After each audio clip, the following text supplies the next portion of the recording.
Welcome back to Huffler Garage. We're here tonight with our 2004 Ford Excursion. This one has the 6.0 diesel in it. We came out the other day and the truck wouldn't start. We figured it was the batteries, so we had the batteries replaced. And we should have had the alternator tested, but AutoZone, with the batteries being too low, could not test the alternator.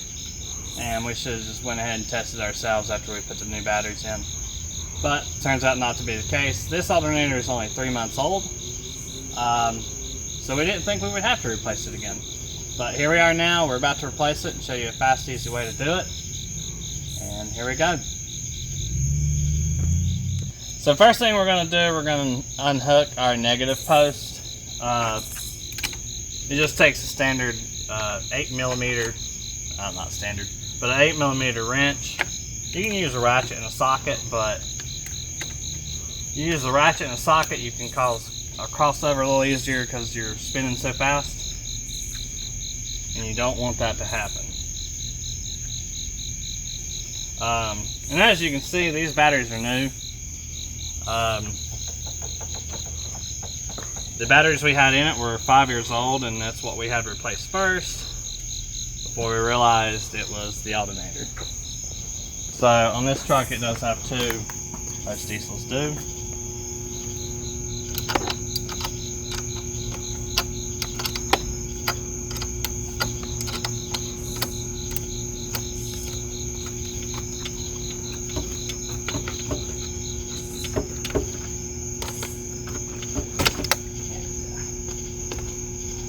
Make sure your negatives are not going to reconnect with the post while you're working on it. You can cause a crossover and an arc, and you can blind yourself. You don't want that to happen. Alright, for the tools you'll need, you'll need a ratchet, a small extension if you need it, a 13mm socket, and a 10mm socket, and I believe we need a 7/16, and I'll find that here in a minute. First things first, when you get up on here, to release the belt tensioners on the 6.0s have a latch at the bottom. Ours actually does not work, but I'm going to show you a different way. All you got to do is kind of hold your pulley a little bit, and you pull that belt up, and you're just going to slide it right off. Pull it to the side so it doesn't fall off the other pulleys, set it down easy. Alright, and then there's your belt off. You don't have to worry about it. You can pull it right back up and put it on the pulley when you're done. Alright, so we're going to start by connecting our wires. Got this little plug. It's just a push piece. Push it in and it'll pop right out. Alright. This is where I believe we need the 10mm.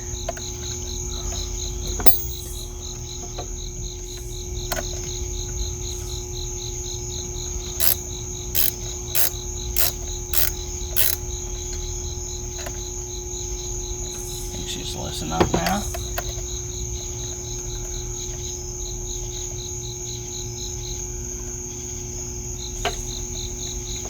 Be careful not to drop the nut.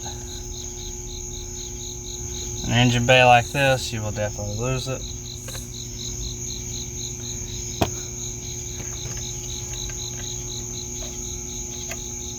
Alright. There's our positive wire disconnected.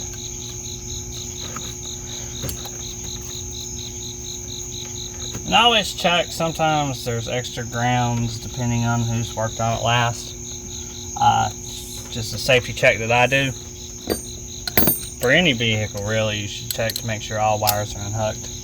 I believe everything's unhooked. It should just be this plug and the positive wire.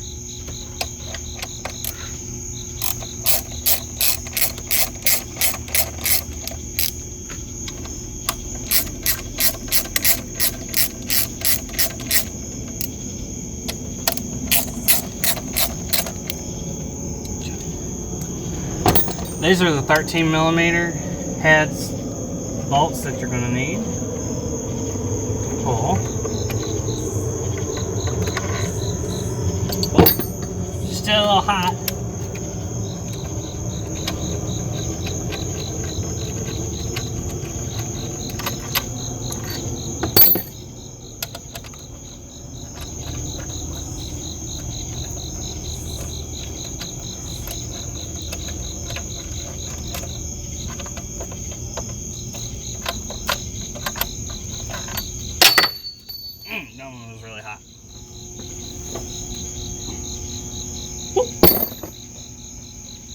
Alright. So once you have your wires loose and your 3 bolts on top, if I'm not mistaken, you want to need some rags? Or this will work.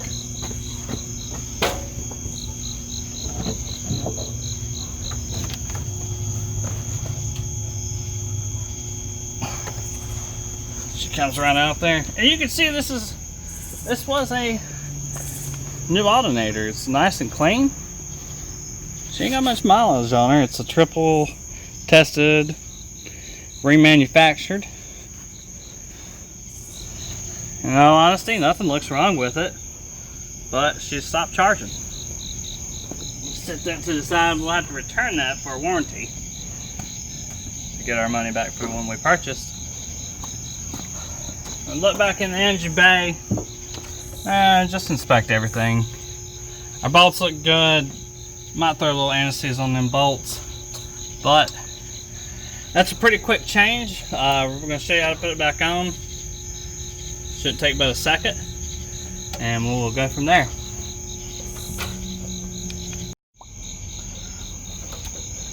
So we got our new one out of the box. We lined it up, made sure all of our bolt holes were right. It's got a 3-pin plug. It came with a new nut, which is nice. We just set that right down on there. And drop our bolts back in. They're still hot.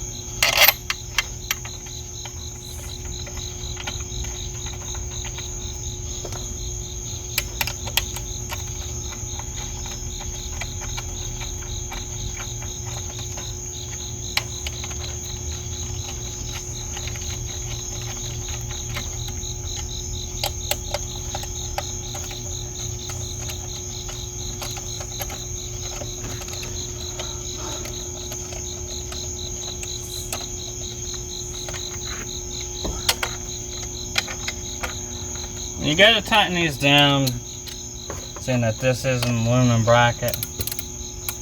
You don't have to torque them much. Most of these things only take about 15 pounds of pressure.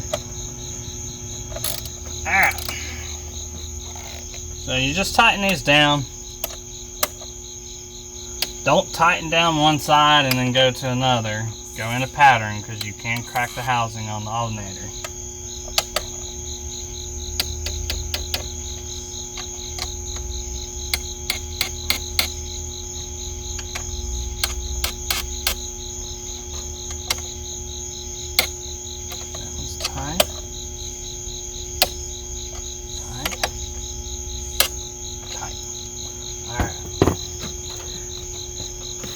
So once we've done that, you start replugging your wires.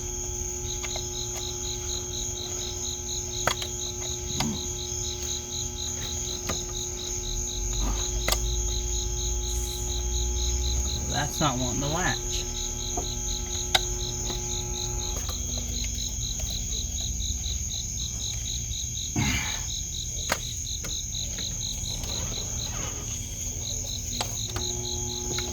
Oh.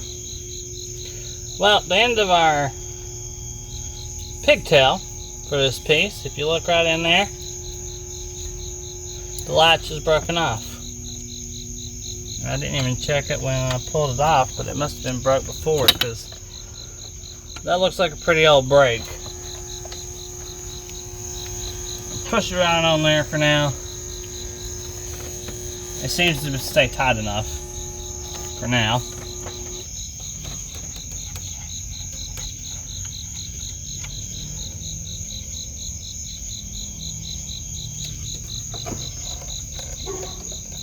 When you go to set this on there, it has a keyway, basically, that holds that eyelet straight.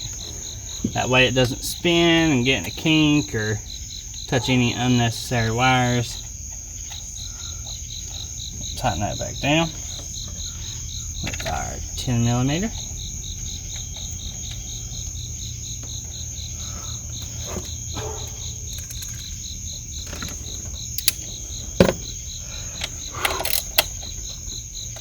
Okay, this one really does not need much pressure at all. Just want to tighten it enough to where it holds. Slide your boot back up on there. Alright, so we got our 3 bolts put back in, wires hooked up. So now just to put the pulley, the belt back on the pulley. Always make sure you look down in there and make sure they're lined up for when you go to put this back on. Like I said, you can just pull it.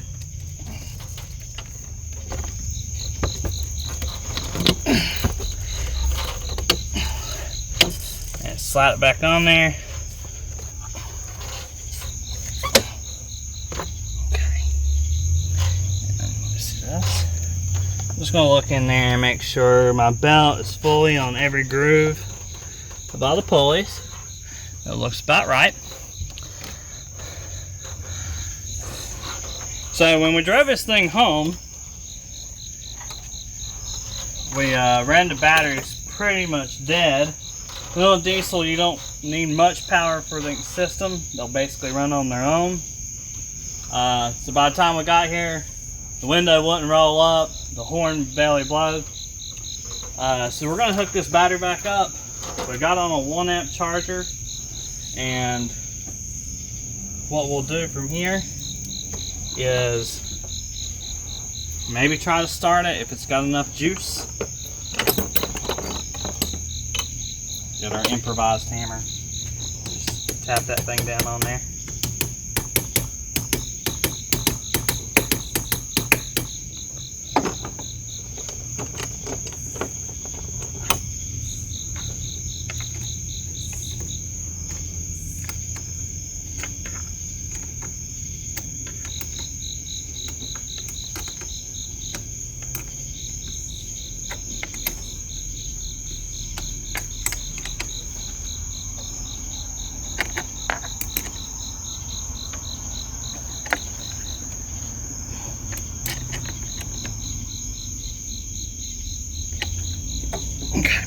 Hook up the other battery.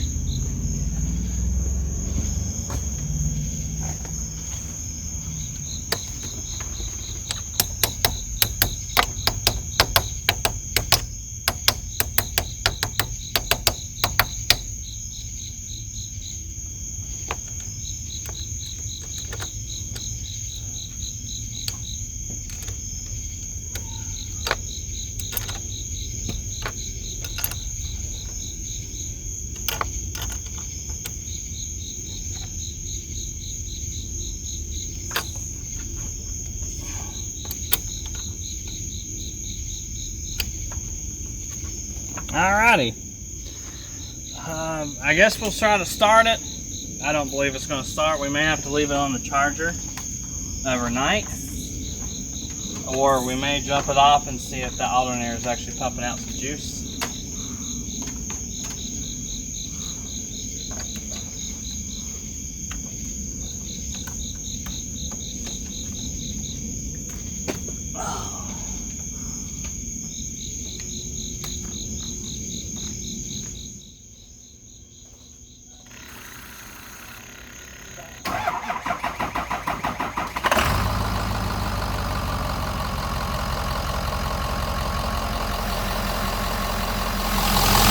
Got our voltmeter set up. Right here, we're just going to test it at the battery.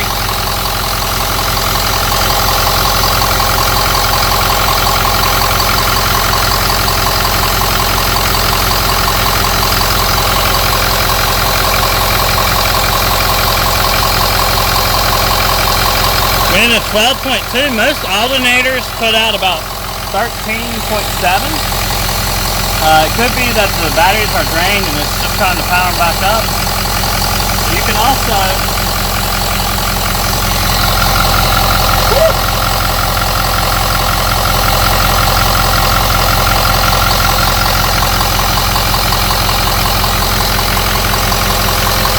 alternator, she's putting out 12.8. Which is more than 12, which is what an alternator should do. But in my experience, the best alternators run about 13 volts so they can actually recharge the battery. But she is putting out a charge. We're going to let her run, charge up, and we'll see how she does later on.